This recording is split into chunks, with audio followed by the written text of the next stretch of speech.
আমরা সবাই জানি 1978 সালে আর্জেন্টিনা ওয়ার্ল্ড কাপ চ্যাম্পিয়ন হয়েছিল, কিন্তু আমরা এটা কি জানি আর্জেন্টিনা 1978 সালে ওয়ার্ল্ড কাপটা আসলে স্ক্যাম করেছিল, রিগ করে নিয়েছিল। যেখানে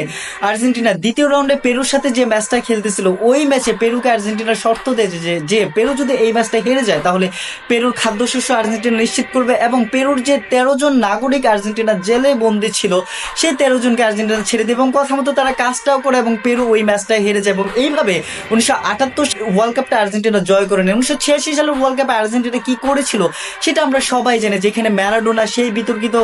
হস্ত কাহিনী সেটা ঘটিয়েছিল এবং হাত দিয়ে গোল দিয়ে তারা ওয়ার্ল্ড কাপ জিতে নিয়েছিল। এইভাবে এইসব চোরেরা তাদের প্রথম দুইটা ওয়ার্ল্ড কাপ জয় করে নেয়। 1990 সালের ওয়ার্ল্ড কাপে আর্জেন্টিনার নাম ফুটবলের আরো একটা বড় কেলেঙ্কারি, হলি ওয়াটার কেলেঙ্কারি, সেই কেলেঙ্কারিতে তাদের নামটা চলে এসে, যেখানে 1990 সালের ওয়ার্ল্ড কাপে ব্রাজিলকে প্রথমবারের মতো হারানোর জন্য